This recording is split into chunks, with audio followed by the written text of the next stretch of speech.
Di antara sekian paket ayat Ramadan tentang perintah ayat 183 tentang kemuliaan Al-Quran dan kemudahan dalam penunaian puasa 185, dan ditutup dengan makan dan sahur serta peningkatan takwa.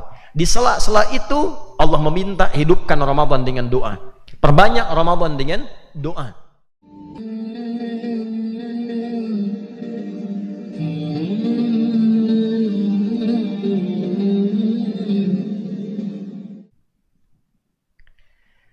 Alhamdulillahi Rabbil Alamin Alladhi farada al-jumu'ata lilmu'minin linakuna minal dhakirin. Wassalatu wassalamu ala rasulillahi nabiyyina wa sayyidina Muhammadin alladhi ursila rahmatan lil'alamin fakana imamal muttaqin.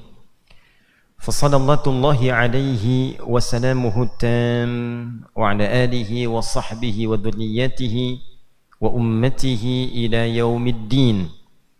أما بعد، فيا عباد الله أحباب الله وأحباب رسوله صلى الله عليه وسلم، أوصي نفسي وإياكم بتقوى الله فقد فاز المتقون. فلا تموتن إلا وأنتم مسلمون. فقال تعالى: يا أيها الذين آمنوا اتقوا الله حق تقاته ولا تموتن إلا وأنتم مسلمون. Hadirin jamaah Jumat rahimani wa rahimakumullah. Kita awali pertemuan Jumat kita dengan bersyukur kepada Allah Subhanahu wa ta'ala. Di antara sekian nikmat yang telah Allah limpahkan sempurna kepada kita sampai detik ini adalah nikmat kesempatan kita untuk menunaikan ibadah Jumat.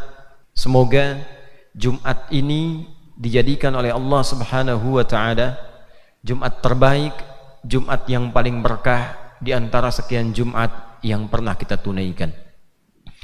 Hadirin, di antara inti ibadah Jumat adalah seruan Allah untuk menjadikan setiap insan beriman, kita semua menjadi hamba-hamba yang gemar berzikir. Untuk itulah ketika Allah memanggil kita menunaikan ibadah Jumat ini, Allah Subhanahu wa ta'ala membuka dengan kalimat iman, menunjukkan identitas kita sebagai mukmin, lalu meminta kita menunaikan bersegera ibadah Jumat, dan tujuan akhirnya mengarahkan kita menjadi pribadi yang pandai berzikir kepada Allah Subhanahu wa ta'ala. Tertera itu di surah Al-Jumu'ah, surah ke-62, di ayat yang ke-9 ketika Allah berfirman, Ya ayyuhalladzina amanu idza nudiya lis-salati min yaumil jumu'ati fas'au ila dzikrillah. Hai seluruh yang telah menyatakan dirinya beriman kepada Allah Subhanahu wa ta'ala, jika telah tiba seruan panggilan untuk menunaikan ibadah Jumat, bergegaslah Anda semua untuk mempersiapkan diri meningkatkan zikir kepada Allah Subhanahu wa ta'ala. Hadirin jamaah Jumat rahimani wa rahimakumullah. Terkait zikir ini, khususnya zikir yang coba kita tingkatkan di bulan Ramadan ini, dari esensi Jumat yang telah tadi diutarakan, setidaknya ada 5 jenis zikir dalam Al-Quran yang penting dan manfaatnya terkait erat dengan maslahat hidup kita di dunia, alam kubur sampai dengan akhirat, yang bisa kita optimalkan khususnya di bulan Ramadan ini. Dari 5 ini, di antara yang bisa kita uraikan, yang pertama seperti diisyaratkan dalam Al-Quran surah ke-7 Al-A'raf di ayat ke-205. Zikir yang pertama bentuknya adalah doa. Maka ketika Allah berfirman menggambarkan isi doa yang disampaikan oleh setiap hamba kepada Allah, dibukalah ayat ini dengan nama zikir. Wadhkur rabbaka fi nafsika tadarruan wa khifatan wa dunal jahri minal qaul. Dan berzikirlah. Yang dimaksud zikir di ayat ini berdoa. Jika Anda punya persoalan, jika Anda punya kebutuhan, jika Anda ingin tersambung dengan Allah, maka kata Allah, berdoalah. Digunakan kalimat zikir, dan berzikirlah, mintalah kepada Allah sepenuh hatimu, sepenuh jiwamu dengan khusyuk, memohon segala apa yang kau inginkan dan mohonkan kepada Allah Subhanahu wa taala. Terkait dengan Ramadan, zikir pertama ini dalam bentuk doa ditempatkan oleh Allah dalam rangkaian ayat-ayat Ramadan. Dari ayat 183 surah Al-Baqarah, 184, 185, 186 dan 187, itulah paket ayat Ramadan. Maka ayat doa terletak di ayat 186. Wa idza sa'alaka 'ibadi 'anni fa inni qarib ujibu da'watad da'i idza da'an falyastajibu li wal yu'minu bi la'allahum yarshudun. Di antara sekian paket ayat Ramadan tentang perintah ayat 183, tentang toleransi ayat 184, tentang kemuliaan Al-Quran dan kemudahan dalam penunaian puasa 185, 187-nya hukum fikih tentang kehidupan rumah tangga dan ditutup dengan makan dan sahur serta peningkatan takwa. Di sela-sela itu Allah meminta hidupkan Ramadan dengan doa. Perbanyak Ramadan dengan doa. Ada dua jenis doa yang bisa dipanjatkan dan diisyaratkan dalam ayat 186 surah Al-Baqarah ini. Wa idza sa'alaka 'ibadi 'anni. Muhammad sallallahu alaihi wasallam, kalau hambaku ada yang berkonsultasi kepadamu, bertanya kepadamu tentang cara mendekat kepadaku, ingin meminta berdoa kepadaku, maka katakan kepadanya, aku begitu dekat, tinggal dia memohon, mintakan kepada Allah, fa inni qarib ujibu da'watad da'i idza da'an. Kalau dia meminta, pasti aku jawab sesuai dengan maslahat kehidupannya. Jenis kata ibad, ibad jamak dari kata abdun, hamba yang ingin mendekat kepada Allah. Di dalam Al-Quran kata ibad setidaknya dibagi pada dua bagian. Ada hamba soleh yang bila berdoa meminta kebaikan-kebaikan dari Allah, petunjuk menjalani hidup, ingin dekat dengan Allah, ingin berkah hidup, ingin mudah hidup, itu ibad jenis yang pertama. Kalau sudah bagus pandangannya, pendengarannya, lisannya, tangannya sampai kakinya, maka berubah kata ibad itu dengan tambahan ar-Rahman. Ibadur Rahman, hamba Allah yang dekat dengan Allah. Dan sifat Rahman ini dilekatkan oleh Allah juga pada ayat doa. Di Quran surah ke-17 Al-Isra di ayat 110. Qulid'ullaha awid'ur Rahman ayyamma tad'u falahul asma'ul husna. Jika Anda punya persoalan, punya keinginan, maka sebut nama Allah, minta, berdoa, atau sebut Ar-Rahman, ya Allah, ya Rahman, karena sifat Rahman juga dilekatkan dengan sifat penciptaan. Quran surah ke-55, Ar-Rahman 'allamal Quran khalaqal insan. Ketika kita menyebut nama Allah ya Rahman, seakan kita mengatakan, ya Allah, Engkau yang menciptakan saya, Engkau yang tahu tentang saya, Engkau yang tahu fungsi dari ujung kepala sampai ujung kaki saya, maka bimbing saya ke jalan yang baik, bimbing saya ke jalan yang benar. Maka orang yang sudah benar dari ujung kepala sampai ujung kaki, dekat dengan Allah karena sering berdoa, disebutlah ia dengan ibadur Rahman. Demikian disimpulkan di Quran surah Al-Furqan itu, ayat yang sangat viral yang sudah kita kenal. Wa ibadur rahmanil ladzina yamshuna 'alal ardi hauna wa idza khatabahumul jahiluna qalu salama. Itulah hamba Allah Ar-Rahman. Orang yang baik, yang dekat dengan Allah, rajin berdoa. Kalau diprovokasi tenang, kalau dicaci maki jawabannya damai. Itulah ibadur Rahman. Ada hamba kedua, sama-sama ibad, disifati dengan nama yang sama ibad, namun yang kedua hamba yang penuh dengan maksiat. Matanya suka melihat hal yang terlarang, telinganya mendengar yang salah, lisannya bertutur yang keliru, kakinya melangkah kepada maksiat.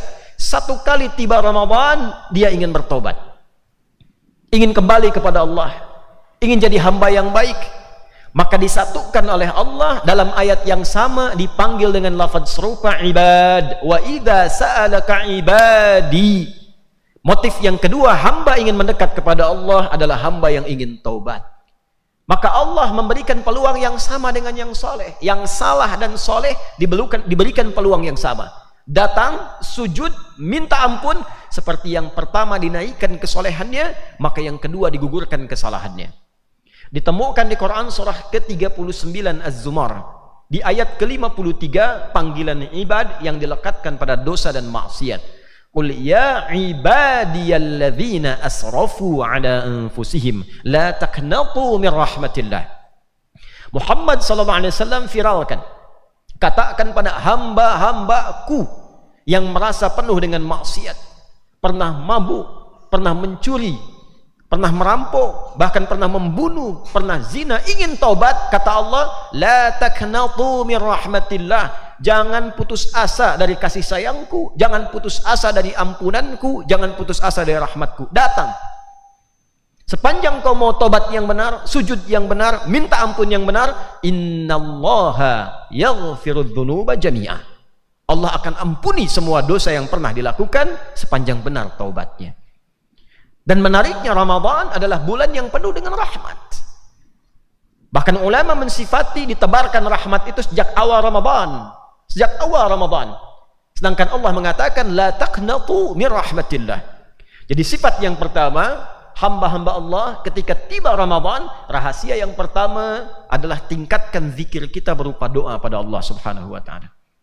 Dari hari ke hari, Ahad, Senin, Selasa, Rabu, Kamis, puncaknya adalah Jumat. Karena Jumat disifati harinya dengan yaumidz dzikri fas'au ila dzikrillah. Jadi tiba waktu Jumat, perbanyak doa kepada Allah Subhanahu wa taala. Tadi malam kita berdoa kepada Allah. Ada doanya dipanjatkan dengan khusyuk. Doa dipanjatkan dengan fokus. Maka semua waktu di Jumat, malamnya, subuhnya, duhanya, siangnya, sampai sore menjelang maghribnya, itu penuh dengan limpahan anugerah jawaban doa dari Allah Subhanahu wa taala. Bahkan ada doa yang diajarkan para ulama khusus dipanjatkan hari Jumat, di antaranya Allahumma kfina bihalalika an haramik wa aghnina bi ta'atika an ma'siyatik wa bi fadlika amman siwak. Ya Allah, mohon cukupkan darimu saja, berikan rizki yang halal, hidup yang halal, jauhkan dari yang haram.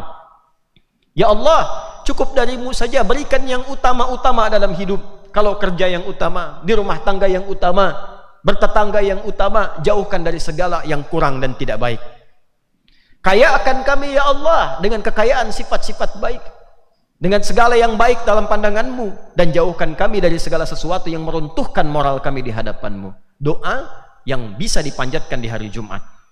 Bahkan Sayyidah Fatimah radhiyallahu taala anha, putri tercinta Nabi sallallahu alaihi wasallam, itu terbiasa di sore hari ba'dal asr menjelang maghrib, beliau punya waktu khusus. Ada asistennya, melihat jika matahari sudah akan semakin terbenam, asisten memberikan kode, hanal waqt atau kama qalat, waktunya telah tiba. Maka beliau berkata, atau kama qalat, ha hiya waqtuha, ini waktu mustajab berdoa, ini waktu mustajab berdoa. Maka Nabi SAW menguatkan, inna fil jumu'ati atau kama qala sa'atan, ada waktu singkat dalam waktu Jumat yang tidaklah seorang mukmin itu berdoa kepada Allah bersamaan dengan waktu itu, maka seketika dijawab doanya dan diampuni dosa-dosanya. Banyak tafsir dari para ulama, ada yang mengatakan saat khatib duduk di antara dua khutbah, ada yang mengatakan saat waktu asar tiba. Tapi kesimpulan besar ulama, buru waktu itu di semua bagian waktu Jumu'ah. Inilah bagian pertama, fas'au ila dzikrillah, ay fas'au ila du'aillah. Bergegaslah, banyak berdoa kepada Allah, minta kebaikan pada Allah Subhanahu wa taala.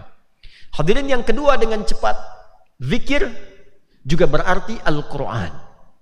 Zikir juga berarti Al-Qur'an. Karena saat diturunkan sifat Al-Qur'an disebut dengan zikir. Quran surah ke-15 Al-Hijr di ayat ke-9.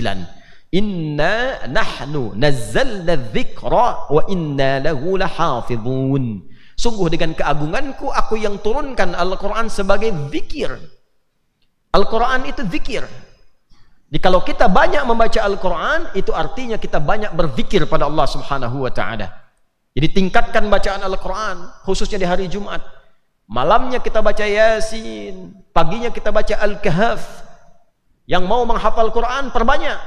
Penghafal Quran itu disebut oleh Al-Quran, diisyaratkan nilainya 4 kali zikir orang biasa. 4 kali zikir. Ahli Quran yang gemar membaca Al-Quran, mengulang Al-Quran, menghafal Al-Quran, itu 4 kali nilainya lebih tinggi dibandingkan dari pembaca biasa. Ditemukan isyarat di Quran surah ke-54 Al-Qamar di ayat ke-17, ayat 22, ayat 32 dan ayat ke-40. Walaqad yassarnal Qur'ana lidzikri fahal mim muddakir. Sungguh jangan pernah ragu, aku mudahkan dengan keagunganku Al-Quran untuk dihafalkan. Hafalannya disifati dengan zikir.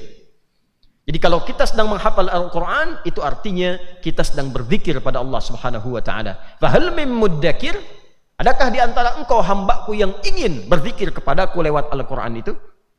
Maka Jumat, khususnya Ramadan, Syahrul Quran. Ramadan bulan Al-Quran. Nabi banyak berinteraksi dengan Al-Quran. Nabi khatam Quran sekali setiap Ramadan, 2 kali di tahun wafatnya beliau sallallahu alaihi wasallam. Jadi Nabi pun itu banyak meningkatkan zikir dengan Al-Quran. Nabi dicek hafalannya oleh malaikat Jibril. Nabi dicek pemahamannya oleh malaikat Jibril. Nabi dicek bacaannya oleh malaikat Jibril. Nabi pun meningkatkan zikir Al-Quran di bulan Ramadan. Hadirin yang ketiga, dengan cepat, di antara makna zikir adalah salat. Ditemukan dalam Al-Quran surah ke-20 Taha di ayat ke-14. Innani anallahu la ilaha illa ana fa'budni wa aqimis salata li dzikri. Akulah Allah, kata Allah. Tiada Tuhan selain aku. Pertuhankan aku dan buktikan kebertuhananmu kepadaku dengan menyembahku. Maka cara menyembahku, tunaikan salat sebagai zikir padaku. Salat disebut dengan zikir. Karena itulah kemudian ketika kita berhasil menunaikan salat, Al-Quran menyifatinya dengan sifat zikir. Quran surah ke-4 An-Nisa ayat 103. فَإِذَا قَضَيْتُمُ الصَّلَاةَ فَاذْكُرُوا اللَّهَ قِيَامًا وَقُعُودًا وَعَلَى جُنُوبِكُمْ. Kalau engkau selesai menunaikan salat, maka bukti keberhasilanmu, engkau tersambung dengan Allah, engkau berzikir dengan Allah. Kalau kurang tersambung, kurang khusyuk, kurang fokus, kita tambah zikir selesai sholat. Karena itulah zikir pertamanya istighfar. Astaghfirullah, astaghfirullah, astaghfirullah, astaghfirullahalazim alladzi la ilaha illa huwal hayyul qayyum wa atubu ilaih. Taubat kita dengan istighfar, karena saat sholat tadi yang kita tunaikan kurang khusyuk, kita zikirnya kepada Allah. Itulah rahasianya kenapa setelah sholat kita berzikir. Subhanallah, walhamdulillah, Allahu Akbar. Padahal sholat kita mengucapkan takbir Allahu Akbar. Dari berdiri ke ruku Allahu Akbar, i'tidal ke sujud Allahu Akbar, banyak Allahu Akbar. Kenapa kita Allahu Akbar lagi setelah kita menunaikan sholat? Karena boleh jadi di antara sekian kalimat Allahu Akbar ada yang kurang khusyuk kita tunaikan dalam sholatnya. Subhanallah kita ucapkan, Subhana Rabbiyal Azim, Subhana Rabbiyal A'la. Alhamdulillah kita ucapkan, Subhana Rabbiyal Azim wa bihamdi. Subhanakallahumma rabbana wa bihamdika Allahumma ighfirli. Kita sebutkan kembali ba'da salat untuk meningkatkan zikir. Jumat tambah zikir kita. Jumat tingkatkan salat kita. Sebagai kebahagiaan kita kepada Allah Subhanahu wa taala, diberikan sayyidul ayyam. Yang keempat, hadirin dengan cepat, zikir juga dimaknai dengan aspek kajian. Mempelajari, mendalami makna, mempraktekkan dalam kehidupan, sehingga lihat langit ingat Allah, lihat pantai ingat Allah, lihat pohon ingat Allah. Itu yang dimaksud Al-Quran surah ketiga Ali Imran ayat 190 sampai dengan 191. Inna fi khalqis samawati wal ardi wa ikhtilafil laili wan nahari la ayatin li ulil albab. Siapa ulul albab itu? Alladzina yadhkuruna Allah قياما وقعودا وعلى جنوبهم ويتفكرون في خلق السماوات والأرض ربنا ما خلقت هذا باطلا سبحانك فقنا عذاب النار. Nah, jadi orang-orang yang ulul albab, akalnya sehat, kata Allah. Akalnya sehat. Banyak orang bicara tentang akal sehat. Al-Quran mendefinisikan akal sehat itu sebagai akal yang ingat Allah. Dia tahu penciptanya. Akal itu tahu siapa yang menciptakan, sehingga akal memahami apa fungsinya sesuai keinginan yang menciptakannya. Diciptakan untuk apa tangan? Diciptakan untuk apa mulut? Mulut berbicara, tangan bergerak, telinga mendengar, hidung mencium bau. Akal diciptakan untuk apa? Akal harus tahu untuk apa dia diciptakan. Akal yang sehat bukan sekedar akal yang pintar memberikan rumusan untuk ditindaklanjuti oleh fisik, tapi akal yang sehat adalah akal yang kenal dengan penciptanya, tahu untuk apa dia diciptakan. Alladzina yadhkurunallaha qiyaman wa qu'udan wa 'ala junubihim wa yatafakkaruna fi khalqis samawati wal ardh. Akal yang sehat, kata Allah, akal yang sering dipakai untuk berfikir. Akal yang mudah dipakai untuk berfikir. Apa yang difikirkan? Siapa yang menciptakan langit ini? Siapa yang menciptakan bumi ini? Untuk apa saya hidup? Kemana saya pulang? Apa yang saya bawa saat pulang? Bagaimana kalau saya meninggal? Itu akal yang sehat. Bukan cuma mengumpulkan harta, kumpulkan lagi, hitung lagi. Alhaakumut takatsur hatta zurtumul maqabir. Lalai kalian, kata Allah, banyak ngitung-ngitung harta, kumpulkan lagi, lupa dengan salat, lupa dengan Al-Quran, lupa dengan zakat, lupa dengan keluarga, lupa kalau akan meninggal, lupa kalau akan dihisab, dan tidak siap bekalnya untuk pulang. Hatta zurtumul maqabir, sadar saat baru masuk kuburan. Untuk itulah akal yang sehat dibuka dengan kalimat alladzina yadhkurunallah. Akalnya berfikir, fikirnya digunakan untuk zikir. Fikirnya digunakan untuk zikir. Jadi akal yang sehat bukan sekedar berfikir, akal yang sehat berfikir dan berzikir. Fikirnya mengarahkan ia pada zikir kepada Allah Subhanahu wa taala. Banyak yang pintar tapi tak kenal Allah. Bahkan menyimpulkan Tuhan tidak ada. Itu kesalahan berfikir. Itu artinya akalnya tidak sehat. Jadi kalau hanya bisa berfikir tapi tidak bisa berzikir, itu artinya setengah sehat.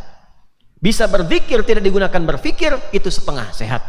Akal yang sehat yang berfikir dan fikirannya digunakan untuk berzikir pada Allah Subhanahu wa taala. Yang terakhir hadirin, sebagai penutup khutbah Jumat di pekan kedua Ramadan ini, zikir juga dipahami dengan peningkatan syukur kepada Allah Subhanahu wa taala. Orang yang rajin berzikir artinya rajin bersyukur kepada Allah Subhanahu wa taala. Ditemukanlah itu di dalam Al-Qur'an surah kedua Al-Baqarah di ayat 152.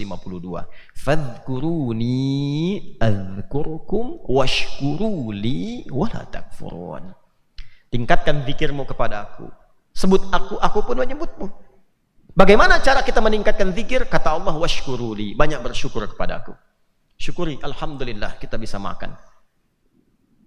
Jangan terlalu memenuhi kebutuhan nafsu. Ingin ini, ingin itu. Di luar sana banyak yang belum bisa makan. Di Gaza sana banyak yang harus bisa kita perhatikan.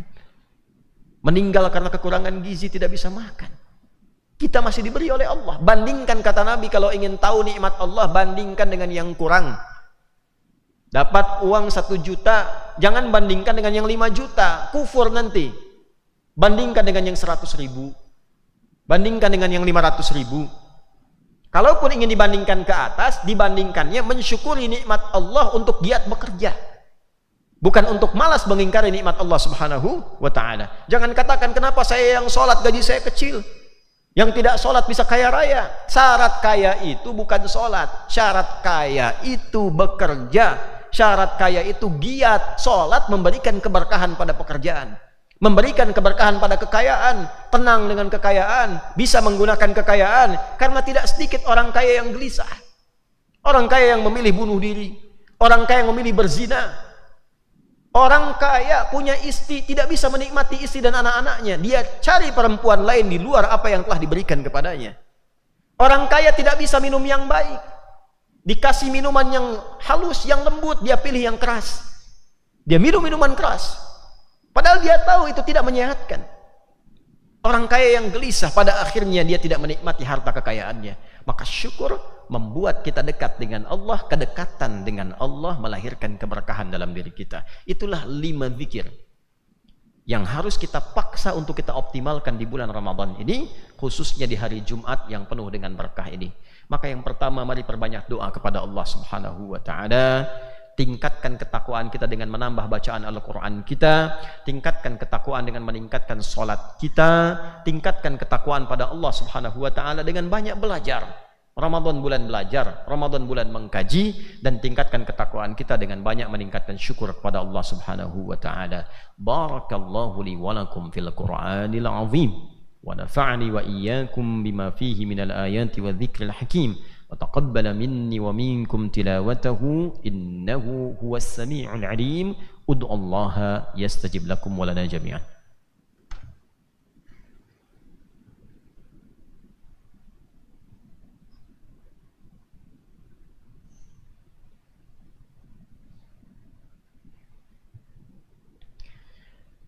الحمد لله والصلاة والسلام على رسول الله وعلى آله وصحبه ومن والاه وبعد. فيا عباد الله أوصي نفسي وإياكم بتقوى الله فقد فاز المتقون فلا تموتن إلا وأنتم مسلمون. فقال تعالى يا أيها الذين آمنوا اتقوا الله حق تقاته ولا تموتن إلا وأنتم مسلمون. عباد الله فقد ذكر ربنا جل وعلا وأمرنا في قرآنه الكريم بأنه صلى على النبي صلى الله عليه وسلم وأمر بملائكته أن يصلي على النبي صلى الله عليه وسلم ثم أتبعه بنا جميعا كالمؤمنين بأن نصلي على النبي المصطفى محمد صلى الله عليه وسلم فقال إن الله وملائكته يصلون على النبي يا أيها الذين آمنوا صلوا عليه وسلموا تسليما. اللهم صل وسلم وبارك على هذا الحبيب الكريم سيدنا محمد الأمين وعلى آله وصحبه أجمعين. اللهم تقبل منا إنك أنت السميع العليم وتب علينا إنك أنت التواب الرحيم. نحمدك حمدا كما علمتنا أن نحمدك ونشكرك شكرا كما علمتنا أن نشكرك. أنت المقدم وأنت المؤخر بيدك الخير إنك على كل شيء قدير. اللهم اجعلنا بالإيمان كاملين وبفرائضك مؤدين وللصلوات حافظين وللزكاة فاعلين وللصيام آدين ولما عندك طالبين وتحت لواء نبيك الكريم سيدنا محمد يوم القيامة سائرين. اللهم تقبل منا صلواتنا وقيامنا وركوعنا وسجودنا وتمم تقصيرنا يا الله يا أرحم الراحمين. اللهم اجعلنا من الذاكرين المؤمنين المتقين. اللهم اجعلنا من الذاكرين المؤمنين المتقين. اللهم اجعلنا من المؤمنين الذاكرين المتقين يا خير الناصرين. اللهم انصر اخوتنا في فلسطين. اللهم انصر اخوتنا في فلسطين. اللهم زد قوة المجاهدين في فلسطين واجعل احياءهم مجاهدين في سبيلك يا ارحم الراحمين وموتاهم شهداء والحقنا معهم في رحمتك يا ارحم الراحمين. وحرر المسجد الاقصى يا رب العالمين وارزقنا نعمة الصلاة في مسجد الاقصى يا ارحم الراحمين. اللهم اغفر بلادنا اندونيسية واجعلها بلدة طيبة وأنت ترضاها واحفظ رئيسها يا رب العالمين واجعله يا الله من العدلاء ليخفف حسابهم يوم القيامة يا أرحم الراحمين. اللهم احفظ علماءنا واجعلهم مخلصين لك الدين. وحد شعابنا أندونيسية يا رب العالمين وجنبنا من التفرقة يا أرحم الراحمين. اللهم بارك هذا المسجد الخالص يا رب العالمين وسائر المباني في هذا المعهد أخير يا رب العالمين. بارك يا رب العالمين واجعله شهيدا لنا يوم القيامة يا الله. اللهم قربنا واشتققنا يا الله إلى رسول الله نبينا محمد صلى الله عليه وسلم ولا تحرمنا شفاعته يوم القيامة يا أرحم الراحمين. ألحقنا معهم مع الذين أنعمت عليهم من النبيين والصديقين والشهداء والصالحين وحسن أولئك رفيقا. ربنا آتنا في الدنيا حسنة وفي الآخرة حسنة وقنا عذاب النار. وصلى الله على سيدنا محمد وعلى آله وصحبه أجمعين وآخر دعوانا أن الحمد لله رب العالمين.